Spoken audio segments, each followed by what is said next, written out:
Pooja Ashok Kumar from Sarmaya Arts Foundation.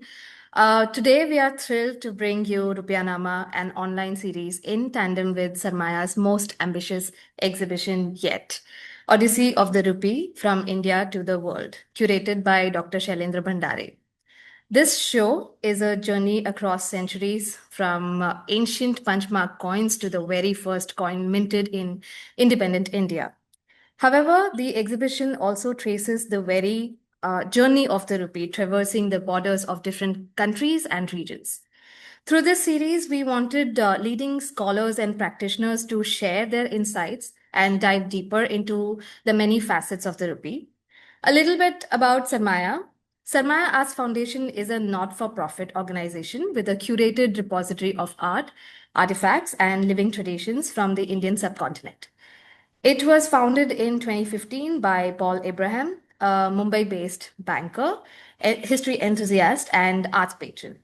Sarmaya uses its collection as the standing point to create online and on ground programming that sparks curiosity, invites dialogue, and fosters a deeper engagement with India's heritage.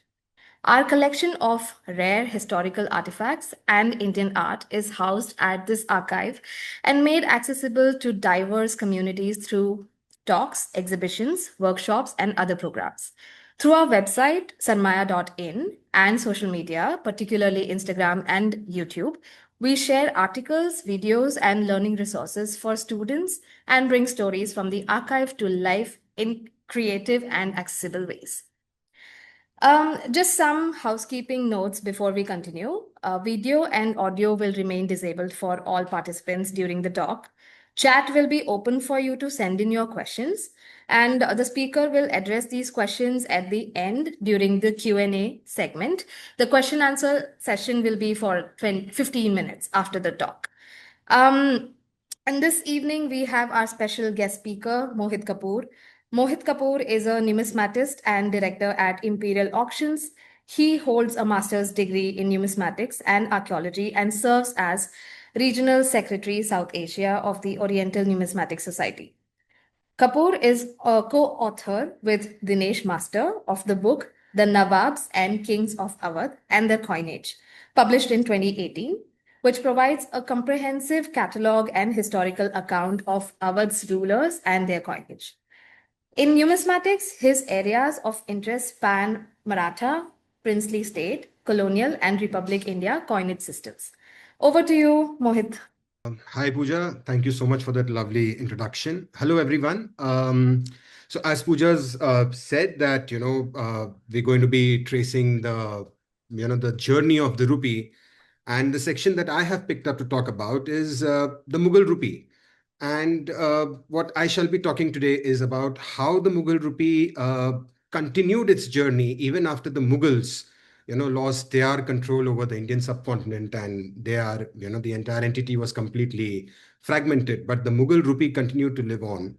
And so during this talk, I shall be taking you through how the different fractions which came up after the Mughals, how did they adopt the Mughal rupee, what subtle changes they brought into the rupee, and then eventually what happened to it after, the entire thing was taken over by the East India Company. We'll just mildly touch on that part, but majorly we'll be looking at the successor states, the princely kingdom, the princely states which had come up after the Mughal Empire disintegrated.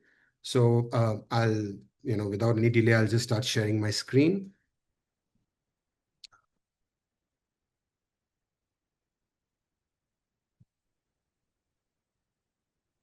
Okay, and yeah. So can somebody just confirm if my screen is visible? Yes, Mohit, it is. Perfect, great. Okay. So to begin with, let's look at what happens to money when an empire collapses. More broadly, what happens, exactly when an empire collapses. The army disappears, the administration, completely goes away, the authority goes away. But in India, something remarkable happened. The empire collapsed, the Mughal Empire, but its money just refused to die. And what you see on the screen is a classic Mughal rupee, silver, simple, balanced, and very familiar to the population at that time. This is a rupee of Muhammad Shah, the Mughal emperor. It's struck at the mint of Shahjahanabad, which is with present-day Delhi. Struck in the Hijri year 1135, which is mentioned on the coin on the left-hand side. And on the right-hand side, it says the fifth regnal year, that is the fifth year of rule of Muhammad Shah. So a coin which gives all details about who was ruling, where it was struck, which year it was struck in, and which year of rule was it for the emperor. Now, this particular coin, it managed to survive for nearly 2 centuries after the Mughal Empire had lost real political power. Okay, now it did not survive because of force, it did not survive because of law, but it survived chiefly because of trust. So today we'll see how it outlived the Mughals and how the other states and everybody adopted this. It is not a story of just imitation alone. You just can't say that people were imitating this coin. It is technically a story of power, legitimacy, ambition, survival, all of that. Okay. I won't be going into, catalogs and varieties and valuations. I'll just be talking about why coins look the way they do, you know. And I shall be looking at regional rulers copying the Mughal coinage, how small marks signal big political messages, why coins became tools of legitimacy, and how the rupee became a shared monetary language. And how, that's the major, most important point, that how the Mughal rupee became India's most successful political design. Before we proceed into the post-Mughal phase, we should look at the Mughal rupee itself. So why was the Mughal rupee, so popular? Now, it is said that the rupee as a denomination, as a concept, was introduced by Sher Shah Suri. Okay, and that is the popular belief, and records do mention that and stuff like that. But the first coin to mention the denomination rupiah was a coin of Akbar. So it was a silver coin of Akbar which had the denomination rupiah written on it. So, for all practical purposes, we consider that the Mughal rupee was the originator of the rupee which continued. Now, the term rupiah, as such, it's got a lot of, etymologies ranging back to Sanskrit and rupak and all of that. I will not delve into all of that right now. But the term rupiah, the denomination rupiah, came up on a rupee of Akbar. Okay. Now this coin was having consistent weight. The silver was perfectly fine. The rupee had to measure to a tola, which was around 11 grams, 11.65. It ranged between that weight range. Why I say range? Because at that time we did not have the metric system. We were weighing as per rati seeds, and no two rati seeds have the same weight. So I'm talking about a range. I'm not giving an exact weight right now. Okay. But yeah, fixed weight, high purity, legends are perfectly clear. From this coin, I can easily make out that this is a rupee of Farooq Siyar. It is struck in the mint of Multan, and it has the Hijri year 1130 on it, and it is in the seventh regnal year of Farooq Siyar. So all details crystal clear on the coin. And hence this coin started to be trusted across the entire Indian subcontinent. Now, it is, noteworthy to keep in mind right now that Aurangzeb, it was during the time of the Mughal Emperor Aurangzeb that the entire Indian subcontinent was under one rule. Now, when I say the entire Indian subcontinent, there were some parts which are still not under the Mughal Empire. Down south, there were some regions, there's some regions far east. They were not, but you can say that a majority, area of the Indian subcontinent was under Aurangzeb's rule. So when the central authority is Mughal, then his coin starts getting accepted everywhere. Okay. Why the Mughal rupee mattered? It was accepted by merchants, bankers, it was used in domestic and international trade. And the Mughal rupee was not just merely a currency, it had become monetary standard, which was technically creating a long-term trust. It had been so many years from Akbar right up till Muhammad Shah, the rupee stayed, the weights remained the same, there were no fluctuation. So there was a huge trust in that rupee. And the standards were very powerful. It was completely controlled. Okay, minting standards were perfectly under the control of the central authority. There was no way any, dilution in silver would happen, any weight reduction would happen from the central authority mints. Forgeries do exist, but then we wouldn't delve into that right now. The central authority was striking perfect coins. This slide, it might look like, just a list of dates, but it's actually the most important slide in this entire talk, because 1719 to 1739, uh, this during this time frame, the Indian subcontinent just did not experience one collapse. It experienced many small fractures. Now, 1719, Emperor Farrukhsiyar is assassinated. Now, we do know that Farrukhsiyar was also put onto the throne, because of all the powers colliding and, putting him on the throne. But then towards the fag end of his rule, Farrukhsiyar tried to, show independence and tried to ascertain his control, but then he was assassinated. And his assassination led to Muhammad Shah becoming the Mughal emperor. Now we do know that the Muhammad Shah, the Emperor Muhammad Shah was not such a strong emperor. He was more of a puppet emperor, So he was just put onto the throne, and because of which, uh, you can say that the entire Mughal empire started kind of, losing the entire control over all its governors and generals which it had placed. So within just 2 years, Rohilkhand emerges, as a very strong power in northern India. It was founded by the Afghan Rohilla chiefs. Now, Rohilkhand is not rebelling against the Mughal culture. It is rebelling against Mughal control. And this distinction matters, We'll delve into that more when we go ahead. In 1724, Asaf Shah, he's a very powerful Mughal noble, and he's appointed as the governor of Hyderabad. So formally, he serves the emperor, and then practically, he's like ruling independently. This is the moment when Hyderabad begins its long journey as a successor state. In the very same year, Awadh, 1724, Awadh breaks free from direct Mughal authority. Again, not through revolution, but through administrative drift. Governors stop sending revenue to Delhi, they stop obeying orders, they continue using Mughal titles. So the empire is technically, hollowing out from the inside. By 1730, the Marathas under Bajirao I are expanding aggressively. They're not occupying Delhi, but they are, kind of controlling movement, taxation, territory. So the Mughal emperor remains on coins, but Maratha power is felt on the ground. And then in 1739, we have the final blow. Nadir Shah invades India.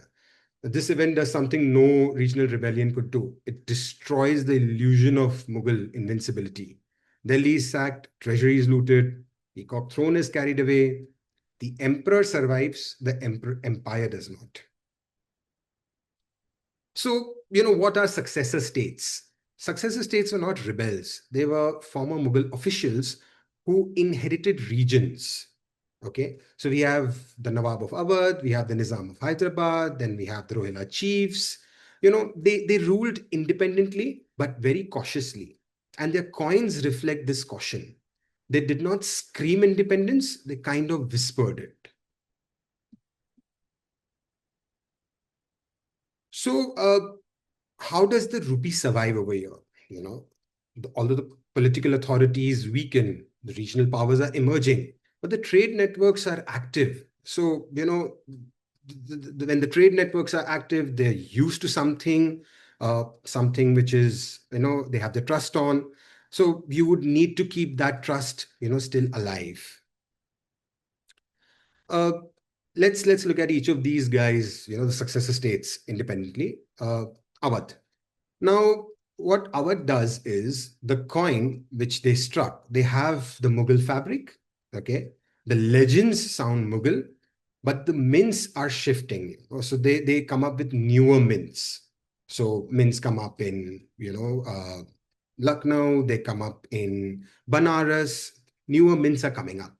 And what they do is they introduce heraldic symbols on their coins. Now, which this is something which was never done in the past. Mughal coins were devoid of symbols. They would have a certain floral symbol. They would have a certain, twig or a branch or, maybe the charokas, stuff like that, but nothing like heraldic symbols. Now, this was something which Awadh, the Nawabs of Awadh got in. And so what they're trying to say over here is that, I follow the rules, but I make my own. So coins are becoming like personal statements. Now, these are some classic coins of the Nawabs of Awadh, the ones that you see on the top left, the one that you see on the top left. So I'm sure you would understand right now that these are two sides of the same coin, obverse and reverse. That's why the both of them are stuck together. So one on the top left is a coin which is struck in Mohammedabad, Banaras. Okay. If you see the coin, it looks like a complete Mughal coin. It's in the name of Muhammad Shah. It's in the 15th regnal year of Muhammad Shah, struck at Mohammedabad Banaras Mint. There is nothing which would differentiate this coin from a Mughal coin. Now we come down to the coin at the bottom. The coin at the bottom left is a rupee again of Muhammad Shah, in the name of Muhammad Shah. It is struck, it has the mint name Akhtar Nagar Awadh. Now, Akhtar Nagar Awadh as a specific mint has not been identified, but we do consider Faizabad as, the place where these coins were struck. Now, if you see the coin closely, I'll try to highlight that for you. If I'm able to. Okay. So if you do see, there is a small mark which has come up on this coin at the bottom left. Now, this is a mark of a fish. Okay. Now, fish was a heraldic symbol which the Nawab of Awadh had adopted. Okay. It so this symbol starts coming up on the coins. A very, very subtle way of introducing this symbol. It's not right in your face, but when you see this coin on the top right, now this is a coin of Mohammedabad Banaras. It is in the name of Shah Alam, Mughal Emperor Shah Alam, and the fish is there. And it's like a pronounced in your face fish. So this shows the gradual, change which was happening in the coin. But again, the coin is still in the name of the Mughal emperor. It is still following the classic style. The weight is perfectly the same. The silver content is exactly what it was meant to be. And when you see the coin at the bottom right corner, this is a coin of Ghaziuddin Haider. Okay. Now he's introduced a complete, heraldic symbol which incorporates, this is completely European influence. Now we do know that the Nawabs of Awadh, when the East India Company came in, they were quite fond of the European lifestyle, and so this is something which they adopted on the coins. But this coin is still in the name of Shah Alam II. So this shows you, although Shah Alam II had nothing to do with Awadh at this point in time, but still the coins were being struck in his name. So the Mughal rupee, the classic Mughal rupee, is still continuing.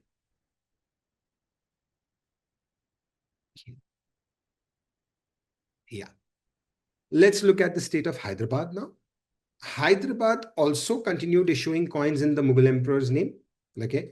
Now, this continued long after the Mughal decline. Small symbols, they indicated local control. Okay. You would find symbols like a star, stuff like that, but nothing major right now. And the thing is that these marks are quietly saying, that the power is local now. Okay. So let's look at their coins. Oops. How do I get rid of these annotations? Okay, I'm sorry, they'll need to stay there. Yeah, so the coin on the top left over there is a coin of in the name of Shah Alam II again. And oh, this is Rohila. Yeah, so the coin that you see on the top left is a coin which has the mint name Hyderabad, Farkanda Bunyad Hyderabad. It is in the name of Muhammad Shah, Mughal Emperor. It has the Hijri year on it, and it has the regnal year 5 on it. Okay. If you see that coin, again, a classic Mughal coin, it's got no signs of anything which is non-Mughal. And when you see the coin on the top right, okay, this is a coin of the mint of Daulatabad. The small crescent has made its presence felt on that coin over there. Okay. But yeah, apart from that, the coin is in the name of Shah Alam II. It's got his it's got his regnal year on it, 21. It's got the Hijri year on it, 1194. When you see the coin on the bottom left, you see now more pronounced marks coming onto the coin. You see a sword with a curved blade over there. You see a star coming up on the coin on the reverse. Okay, so these symbols are now becoming more and more prominent, just like we saw in the case of the Nawabs of Awadh. Same thing was happening in the case of Nizams of Hyderabad. But these symbols are still not so pronounced like what the Nawab of Awadh did. And the coin on the bottom right that you see, it's got a two-forked sword, which is properly known as the Zulfikar. The two-forked sword over there on the reverse. But yeah, it's still in the name of Shah Alam II. So again, as you see, power is no longer with the Mughal emperor, but the coins are still in the name of the Mughal emperor. Rohil Khan. Now, Rohilla coins, the calligraphy is slightly more crude over here. The fabric varies, but still, majorly it stays into the Mughal framework. Okay. So again, in the name of the Mughal emperor, carrying his regnal year. Okay. Now these are the coins of the Rohillas.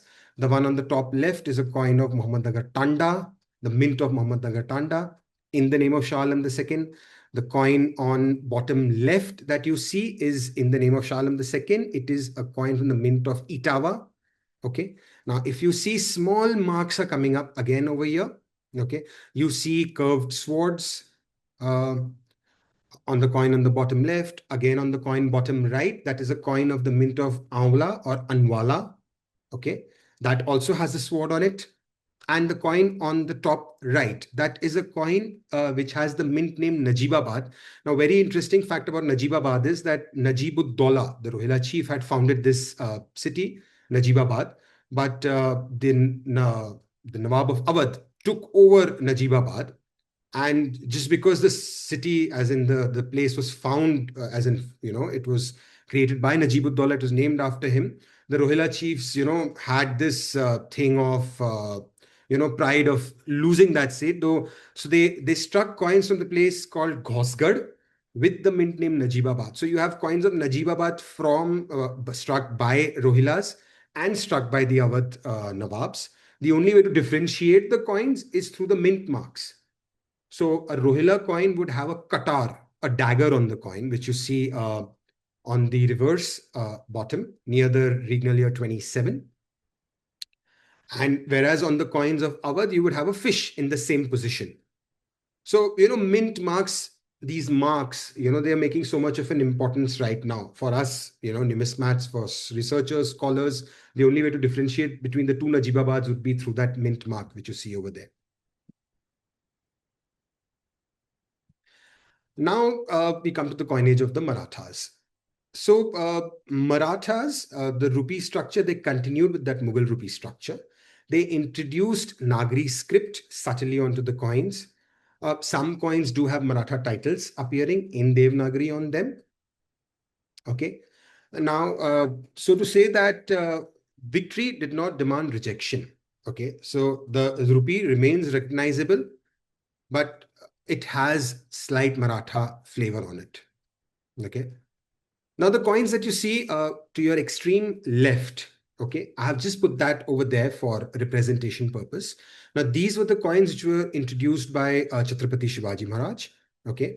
The gold coin that you see right at the top is a hone. Okay. The one that you see below it, gold coin, is a small fanam. The one below that is a silver fanam. And the one below that is a copper shivrai. Okay. Now these were the coins which Shivaji Maharaj had introduced.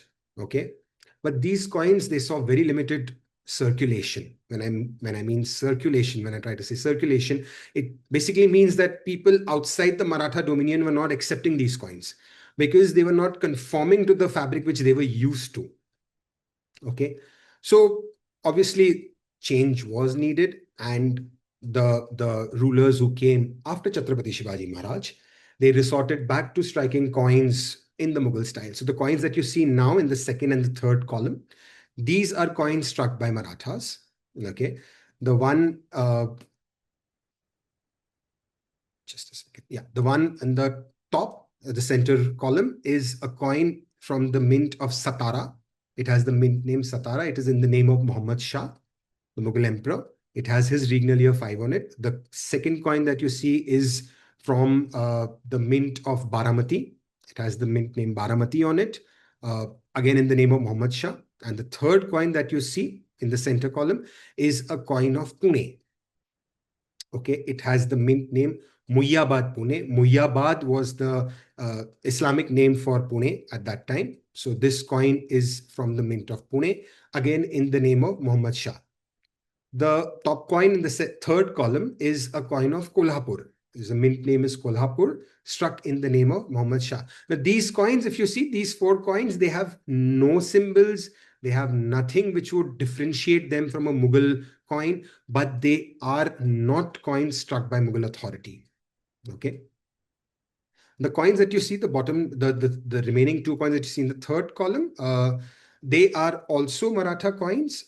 And these coins, they carry these symbols on them. This is the coin, the second coin in the third column. It has got a symbol which is known as Ankush. So this is basically, the English name is elephant god. It is used to control the elephant. The Mohoth who sits on the elephant uses this particular instrument to control the elephant. So it has got multiple meanings. Ankush, it's a warrior symbol. It denotes warrior attributes. It also has religious inferences, because obviously Lord Ganesha is considered, to be related to the elephant, and that's why the symbol over there. And the third one that you see at the bottom is a coin of Nasik, the mint of Nasik. It has a flag on it. Now, this flag is known as Jari Patka. Okay. We would go ahead and see that how these coins, they started being called, with names which they represent, the symbols. The coins lost entire entity of being a silver rupee of Shah Alam II. It started being called with the symbols that they carried on them. Okay. Mysore is a very interesting case. Okay, Tipu and his father. Now Hyder Ali, he confirmed, he conformed to the Mughal weight standard. Even the legends, everything was exactly what was happening at that point in time. He did not do anything, Hyder Ali. But Tipu, he kind of became a little bold. Now he did something which no other ruler had ever done. Okay, he kind of removed Mughal legends from the coinage. Okay, although Chhatrapati Shivaji had done it, he attempted to do that, but limited circulation. That's why it was not continued ahead with the silver rupees. But Tipu, he completely removed all Mughal attributes from the coin. The older authority was physically erased from the coinage, and the coins were used as propaganda devices, political statement. So, he considered the coin as a battlefield. Okay. The coin that you see on top is a rupee in the name of Shah Alam II. It is struck during the reign of Hyder Ali. Okay. The only way to differentiate that coin from a Mughal coin would be this Persian letter Hey that you see on the coin. I would love to highlight that, but I don't know how to remove these annotations. I'm so sorry. Yeah. So there is a Hey that you see on the coin over there on the top. And that's the only way. And Hey stands for Hyder. Okay. So, and the coin on the bottom that you see is a rupee of Tipu. Now, this coin, it conforms to the Mughal standard of weight. The silver is perfectly fine, but it has no Mughal legends on it. Okay. It has the name of Tipu. It has where it is struck. This coin is struck in the mint of Patan, Saringapatan. Okay. So, but yeah, this is what Tipu did. Now, again, these coins, limited circulation. They did not circulate beyond Tipu's dominion, but also the very fact that Tipu saw his rule was not too long, and during whatever time that he reigned, this type of coin circulated. This particular silver rupee circulated. European powers, when they came into India, they bought their ships, cannons, they bought their ambition. They even tried to bring their coinage, but the coin was not accepted. So, when something is not being accepted and they need to trade and they need to trade quickly, so they decided to strike coins in the Mughal style. So the Dutch, the French, the English, they all struck, Mughal standard rupees with legends of the Mughal emperors. Okay. These are the kind of coins that they struck. The coin that you see on the top left is a coin of East India Company. It is struck in the name of the Mughal Emperor Muhammad Shah. Struck from, it has the mint name Mumbai on it. Okay. Regnal year is 7. This 7 regnal year is of the Mughal Emperor, not of the English king. Okay. The coin on the top right is a French coin. It is struck, it has the mint name Arcot on it, and it is in the name of Shah Alam II. Now, when I say that it has the mint name, the thing is that some coins were so popular, for example, the coin with the mint name Arcot, that it was struck in many places apart from Arcot also. Okay. So, that's why we have to resort to saying that it has the mint name Arcot, because at many times it is actually not possible to differentiate whether this coin with the mint name Arcot is actually struck in Arcot or no. So that is when, we come down to the fact that coins became so popular because of their design and the legends, that they started preceding all, things of logic. They started going beyond logic, that places which are not connected to Arcot were also striking coins with the mint name Arcot on it. So that's a French rupee. It's got a small crescent on it over there. And that's the only way to differentiate that coin from a coin of, say, Hyder Ali. Hyder Ali also has struck coins with mint name Arcot, and he has a hay instead of a crescent over there. Again, in the name of Shah Alam II. No, differentiation over there. The coin that you see in the bottom is a coin which has the mint name, which roughly translates to Jagannath Puram. Okay.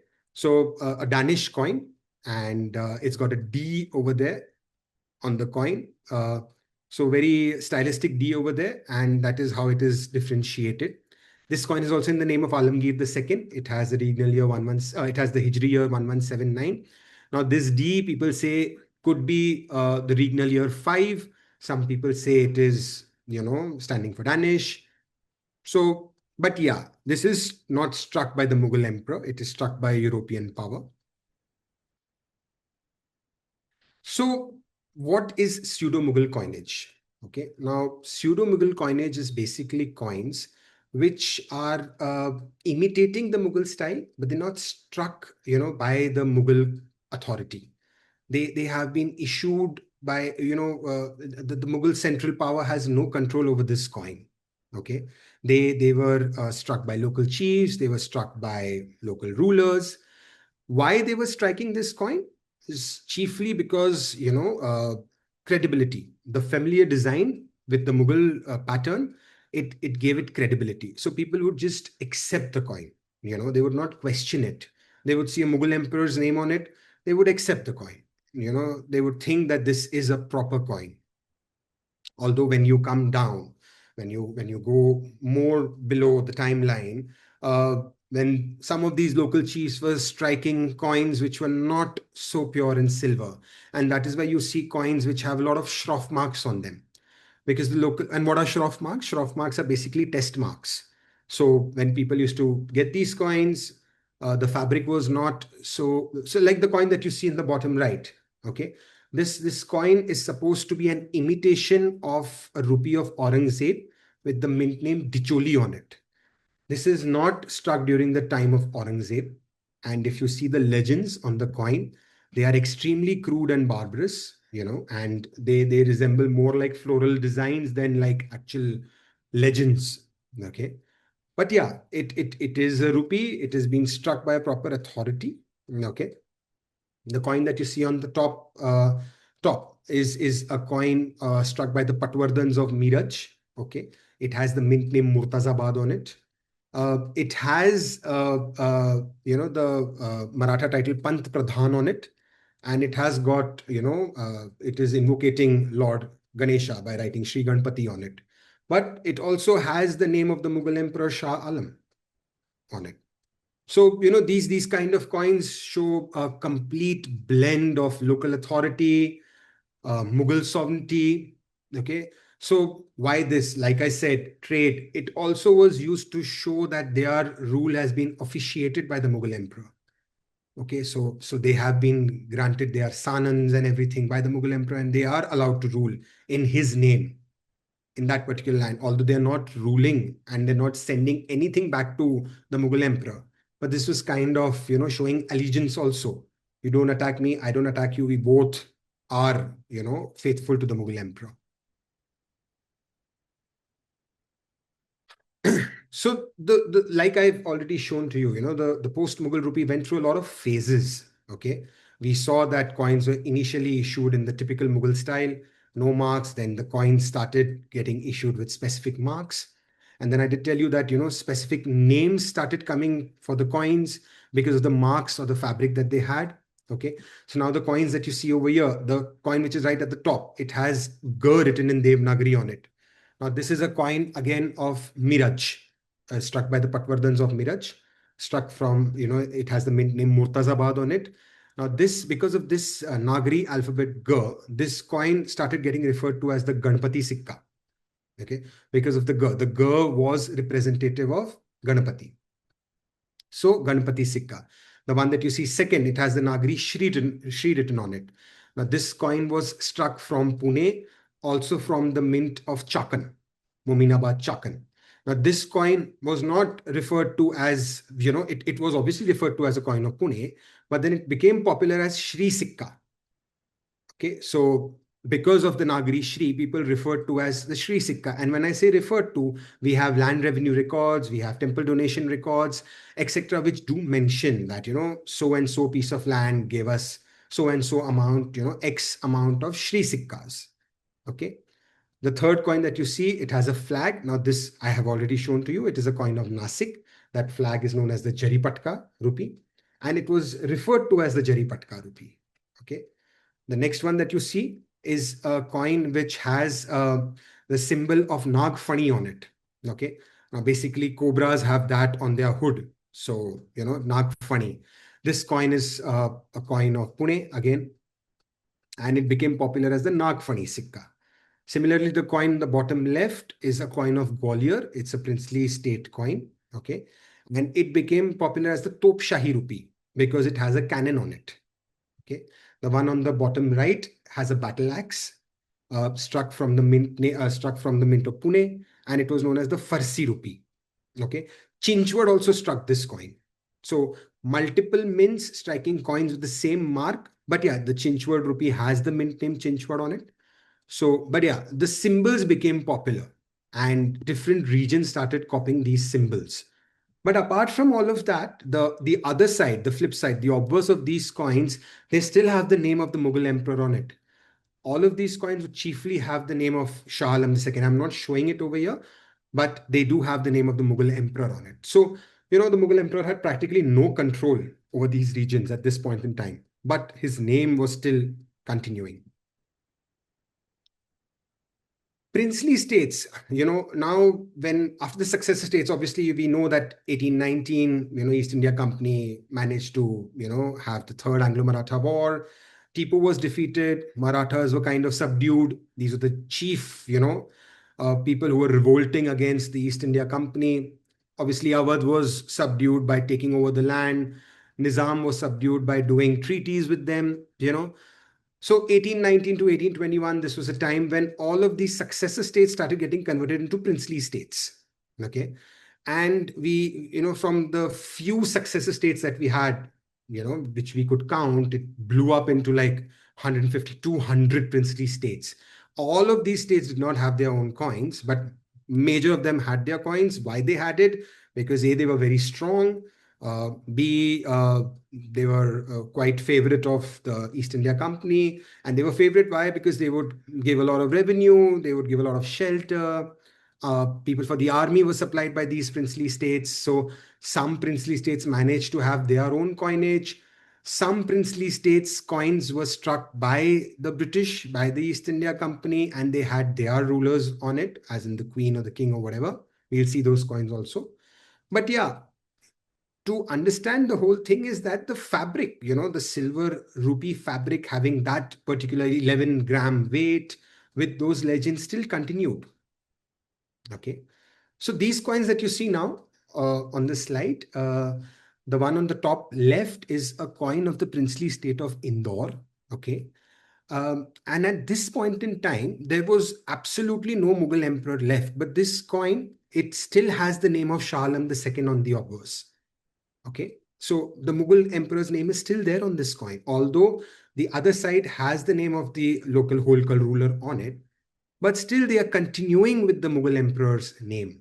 And if you see the symbols, they are completely, showing the local Holkar's sun and the warrior symbols and everything on that. The coin on the bottom left is a coin of Bharatpur state.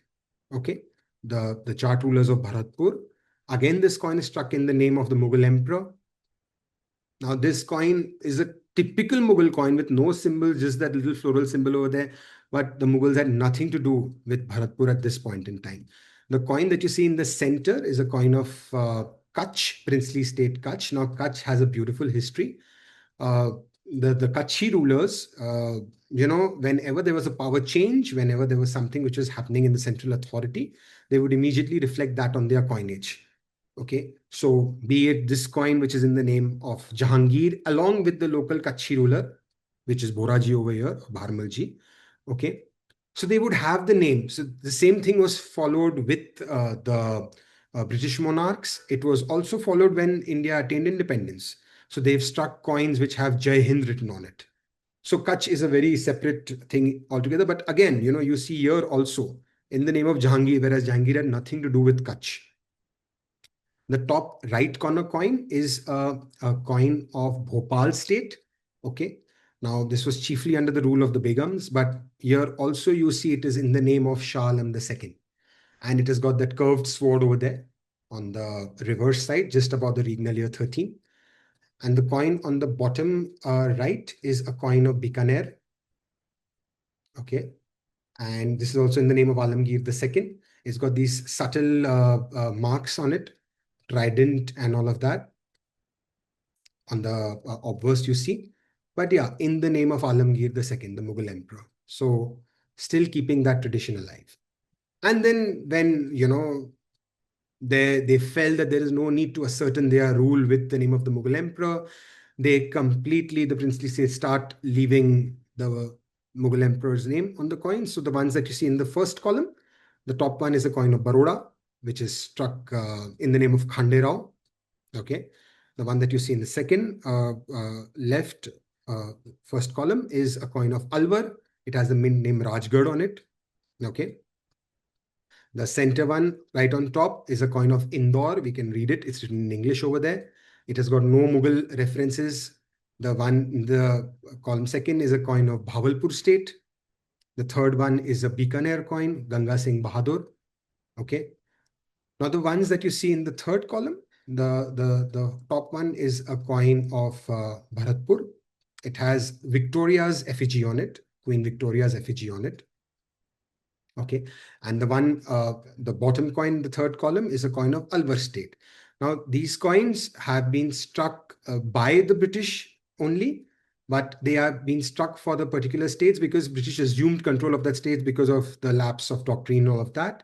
So they took over the state and they struck coins, showing that this state is now under the control of the British Empire. But yeah, it is, good to note over here that although they've lost all Mughal names from it and there's nothing which is remotely, showcasing anything of Mughal origin on the coin, but still it is following the same fabric. Silver is still the same purity which it was set.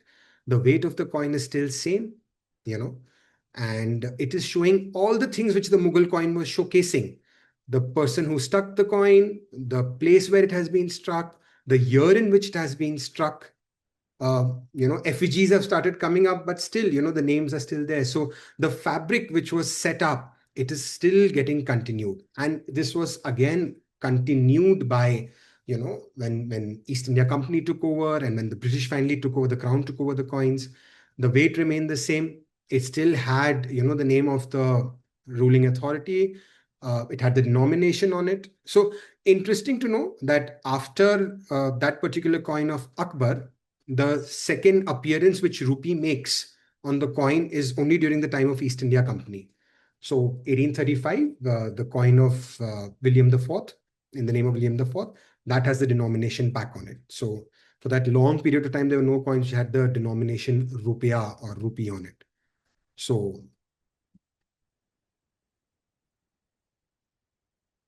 So why did the rupee endure? Money resists sudden change. If today I gave you a coin which does not look like the coin which you're used to, remember the coins which had that thumb and the fist and those two fingers on it, people were not too happy with those coins, and they did not. Obviously, we had to accept that coin, but there was that stiff resistance, a little bit of resistance. So money resists sudden changes. Basically, people don't want to accept that. We are used to something, don't change that from us. And it's basically that trust which outweighs politics. So if I have got this notion of changing everything, and we've seen this in the past as well, you know but the whole thing is that the earlier coins wherein people tried to continue that, but they eventually changed that pattern, the weight completely. But you know the rupee became so entrenched into the entire subcontinent that it never managed to change. They just could not change that rupee's weight, they could not change the rupee's purity. It became like a shared language, between so many territories within the Indian subcontinent, beyond the Indian subcontinent. you know uh, uh, I'm sure through this entire exhibition, so Sarmaya has got this fantastic exhibition happening wherein they show rupees from territories which are beyond the Indian subcontinent, like Zanzibar and Mombasa and all of these areas. They had the one rupee. Italian Somaliland, Somali under the control of Italy, had a rupee. So it became that popular that everybody just accepted that rupee. They thought it's better to just accept it rather than fight against it and change it. It tells us that ambition, anxiety, design choices, they prevail. They show that a political intent was there, getting those subtle symbols, but that entire fabric still stays. It was negotiated authority. People were trying to show that they are the rulers by getting those small symbols instead of just enforcing it onto the people.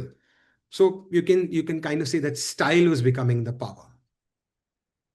So yeah, I'll wrap up over here, uh, this entire thing. And like I said, you need to go and see the exhibition to know what happens to the rupee afterwards, and how it became popular across, not to say the world, but so many more regions beyond the Indian subcontinent. And yeah, so if anybody wants to discuss, if anybody wants to say, I would be really happy to answer questions if there are any. Uh, Thank you so much for this wonderful and insightful talk, Mohit. You can start taking the questions from the chat box if there are any, or we can take questions for another 10-15 minutes. Okay, so there's just one question which I see out there by Manan.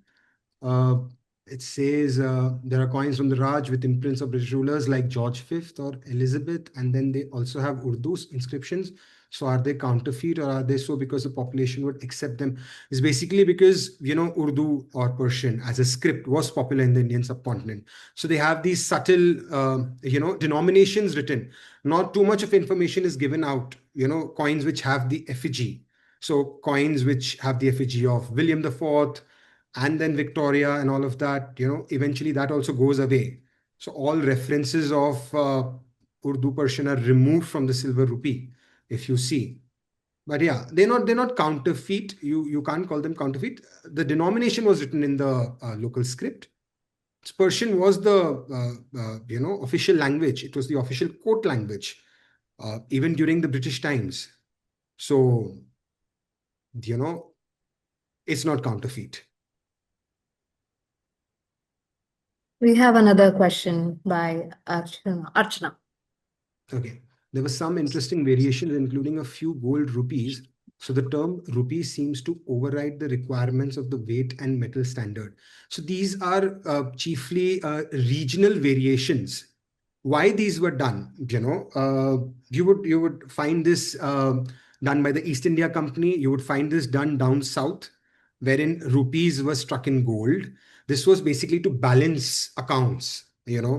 Uh, so East India Company, you'll have to really go into the workings of the East India Company. There was the Bombay Presidency, there was the Madras Presidency, there was the Bengal Presidency. Each had their own books of accounts, and those book of accounts had to be tallied. And Silver was not a very popular metal down south. You had more of gold and copper down south. So coins had to be struck in gold to balance out those account sheets when monies were transferred between the presidency. But yeah, when we talk of the term rupee, when we talk of the Mughal rupee and the subsequent rulers' rupee, it has always been the silver rupee. Gold was just used to balance accounts. Okay, and again, why that gold rupee, and why that gold in that particular thing, it would always convert into equivalent silver. So like we know, coins had a bullion value, they had an intrinsic value. They did not have an extrinsic value. When I say 1 rupee would have 1 rupee worth of silver. Similarly, 1 rupee would have 1 rupee worth of gold, and that gold coin would just be used to balance account books. So yeah, you are kind of right, but for the local population, silver rupee was still, that silver rupee. Mohit, we Yeah. just missed one question by Archana Korea. Oh, sorry. She asks, were the coins of the successor states circulated or accepted across the other states? Example, coins of Awadh accepted in Bijapur and so on.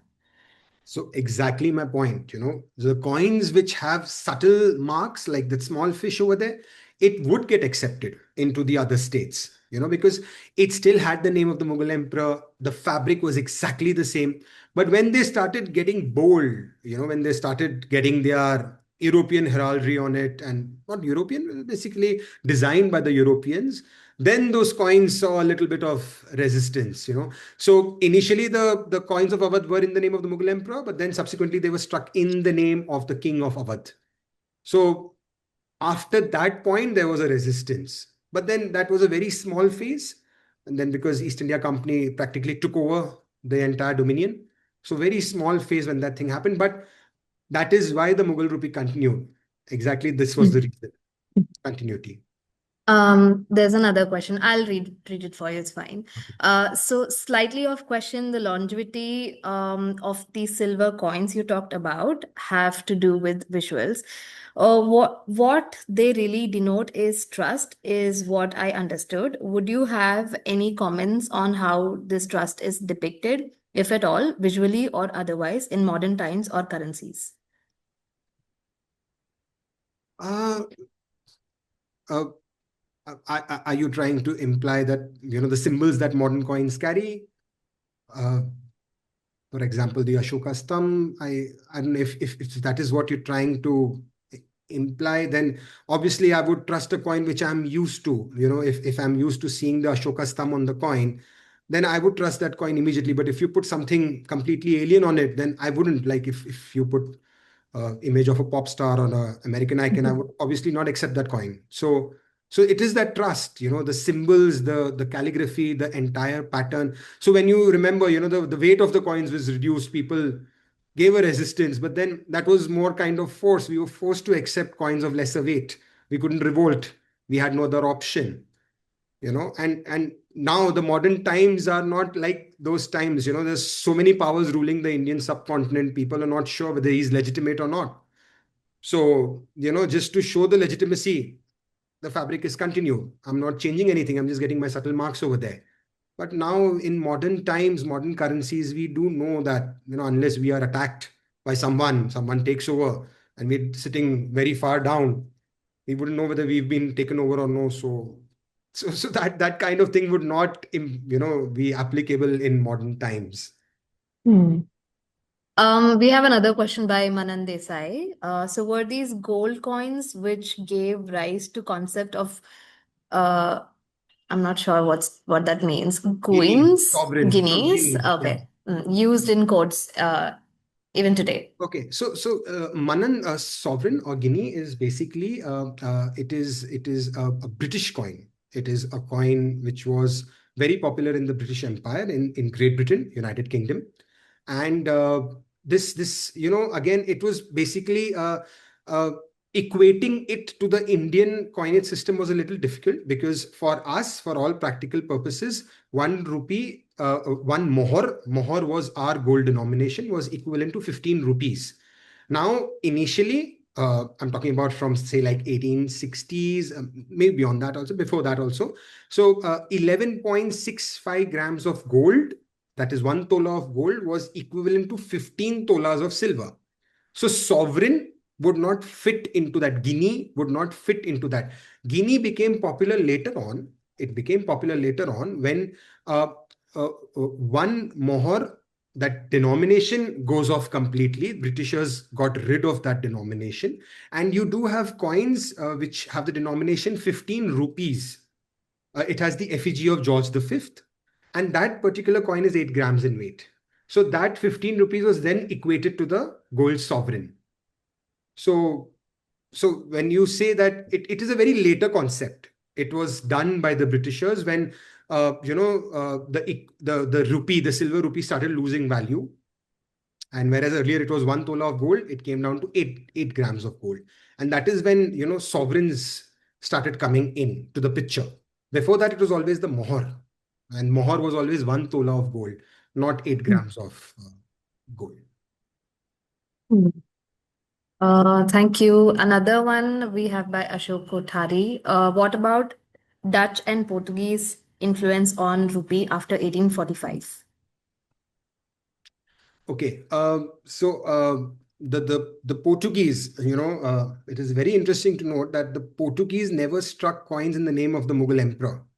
Okay, so they had coins, silver zeraphins and all of that. They conformed to the 11.1 tola silver weight standard, but they did not have names of the Mughal emperor on them. They had effigies and busts of the rulers from Portugal.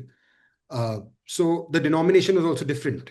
Okay, they did not have the rupiah denomination, but they had, the weight was same, the 1 tola weight. So again, those coins did not see much circulation beyond their dominion. They remain inside the Portuguese controlled regions. So those rupees, uh, they are influenced by the Mughals, but they don't have, they're not in the name of the Mughal emperor. So that's why if you see, I've not included them also in my talk. You will be having a talk by Pascal Lopez, excellent authority on Mhm. the coins of the Portuguese. And he Yeah. would be able to shed excellent light on this question of yours. So I would recommend that you take part in his session, I think, which is next Saturday, if I'm not mistaken. Yeah. Yeah, so Yeah. he would be the perfect person to answer this question for you Thanks, Mohit, for that shout out as well. all. But Seema Bhalla is also asking, is there any publication that traces this interesting aspect of history? So shifting market, this is no. I don't think there is any publication that would give you this entire. So you do have catalogs, you do have books which showcase the coins of the various princely states and successor states, but this bridge that you have to create, there is no book which would cover this kind of a talk. So it's when you handle Mhm. coins of all of these different dynasties, whereas these different kingdoms, you can draw parallel, and you can create a kind of a flow. So Hmm. I don't think there is a publication which would trace this aspect as such. Mohit, this is a sign you should publish it now. Um, we have, okay, I hope Zahara's question was already answered. Just a follow-up question on that, I Yeah. guess. So I'm just leaving that. Ashok Kothari also has another question. What about the coins of Victoria and Edward and George the fifth and sixth, when the coins started getting mixed with other metals with silver? Okay, so this I think uh, he is referencing to the coins of George the Sixth, and Mm. exactly the coins were struck post 1939, wherein the rupee it gets devalued from being, so the rupee, it was always struck with a purity of you can say 0.916. That was the purity of silver in 1 rupee. So 11.6 grams would be the weight of the coin, and the purity would be 916. Okay. But after 1939, what happens is that the purity of silver reduces to half. So it goes to about 46% of silver in a coin which weighs 11.65 grams. Okay. So this only happens, after 1939 and the Second War. The Second World War was the chief reason for that to happen. Okay. Also, the fact that rupee was getting devalued, you know, a lot of political things which happen at that point in time. And that's why mixing of metals happens over there. But till 1939, the rupee was always struck with that 11.658 standard, and the purity would be 916. I would even take the liberty over you to say that the easy acceptance of the coinage of East India Company and the British Empire, the British Crown, was that their rupees were always of 916 purity and 11.65 grams. That is why people readily accepted those coins. Also, they were trying to pull out the older coins, and that's why they struck, they set up the treasuries and all of that. But yeah, that was one of the reasons why the British India rupee became extremely popular. Although the design changed completely, there's a vast difference in the design of the British rupee. So yeah, that is to answer Yeah. your question. Yeah. Zahara has requested me to ask you their question regardless. It's important. So they're asking, do these visuals matter at all anymore in coins or notes? That's what they are there. Uh, which we so can you mute Zahara? I'm not able to understand. Okay, okay. Yeah, maybe if she asks, Yeah. I'm not able to understand her question. 1 second. Zara, I'm just like unmuting you for now, and you can just ask your doubts.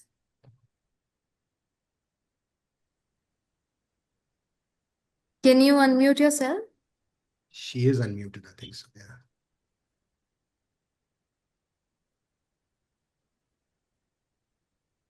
Yeah. Zahara?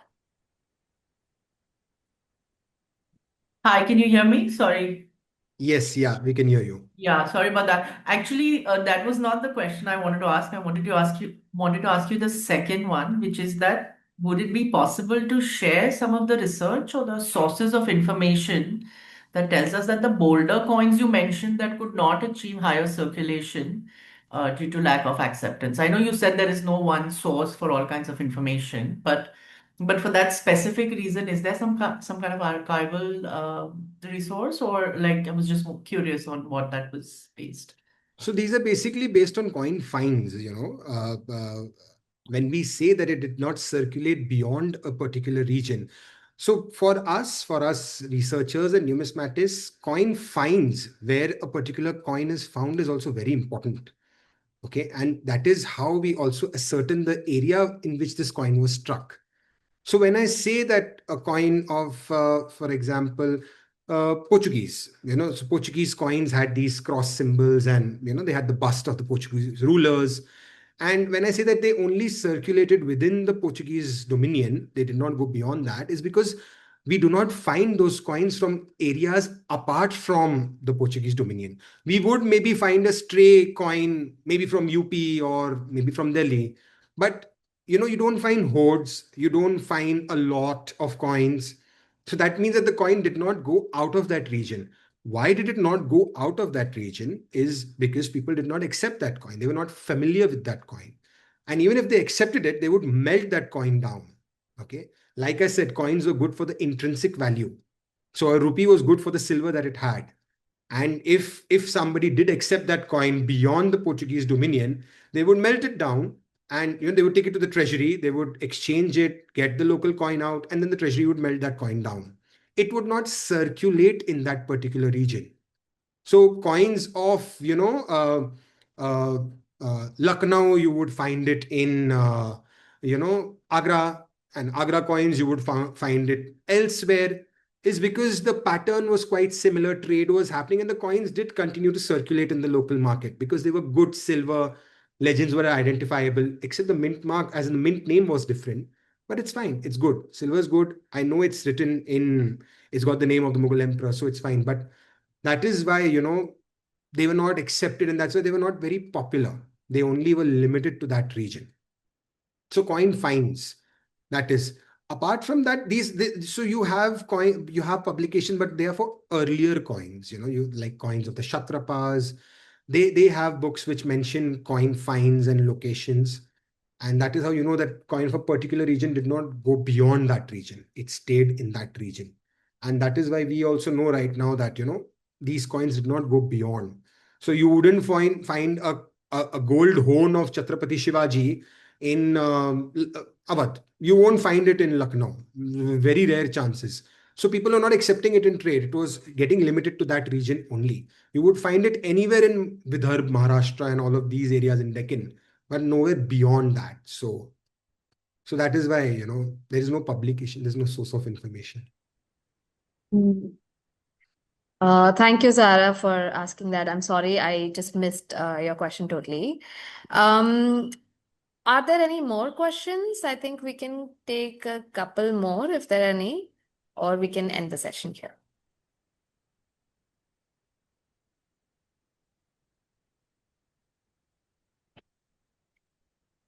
Okay. Okay, I think Mohit, we can end the session here.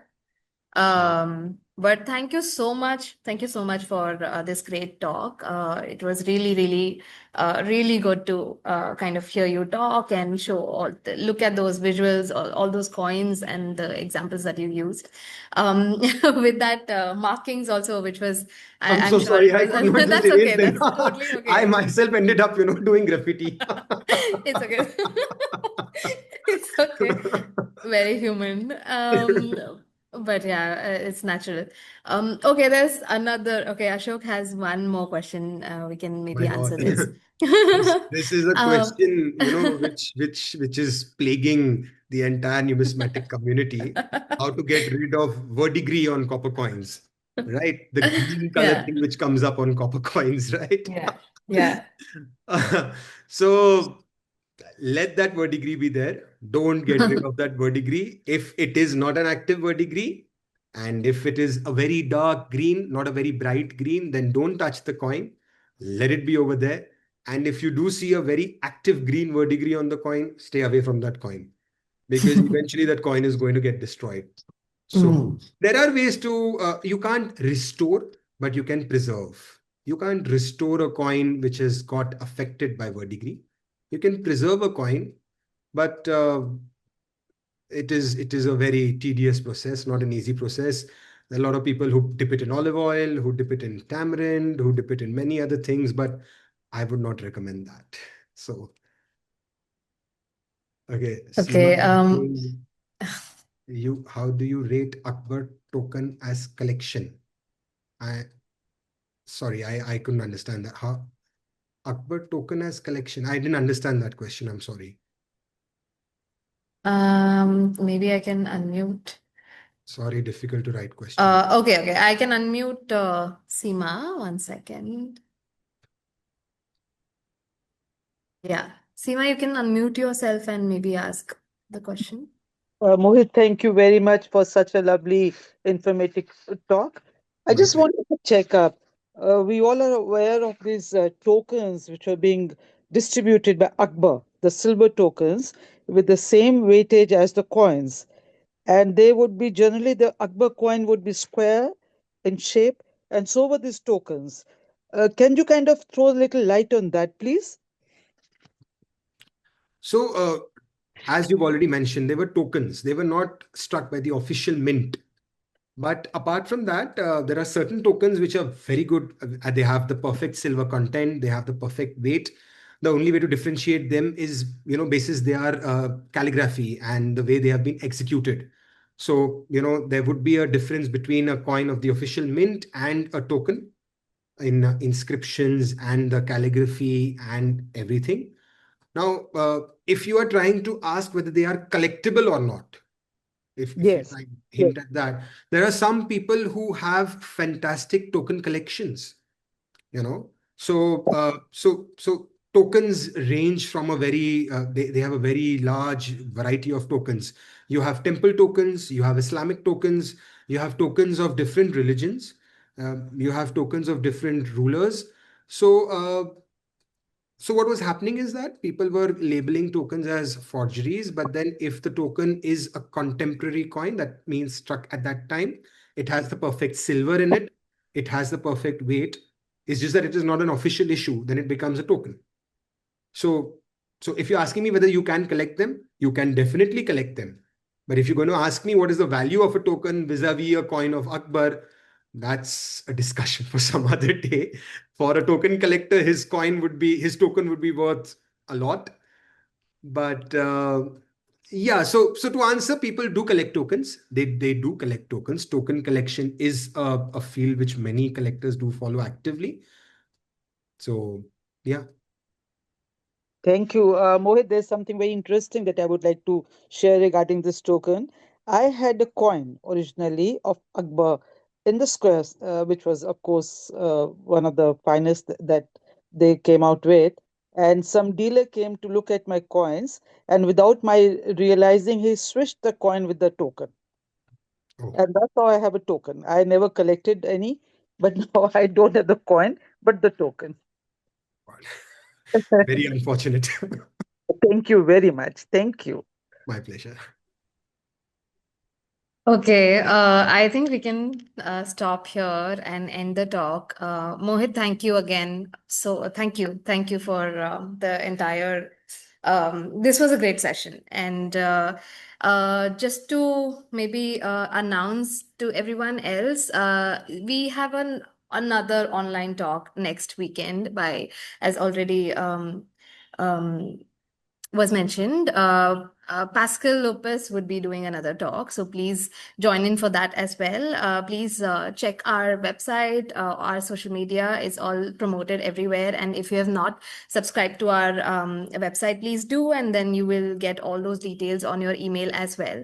But that's about that. Thank you so much, Mohit, once again. My Uh, pleasure. My pleasure, Pooja. y- I'm just going through the people who are there right now. I'm sorry I didn't see that yeah. list before. I did Oh, see Sanjay Garg sir over here, an okay. excellent authority on, epigraphy, Yeah. coinage. He's just left the room. But yeah, Yeah. so Yeah, yeah. Sanjay Garg sir was there. We, Yeah.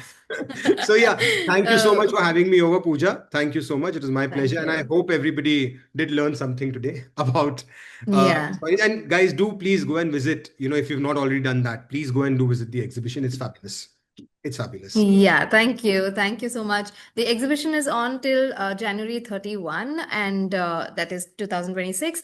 But we do have some programs lined up for every weekend, so stay tuned. And yeah, I mean, please come for the exhibition and see these coins, these beauties in flesh.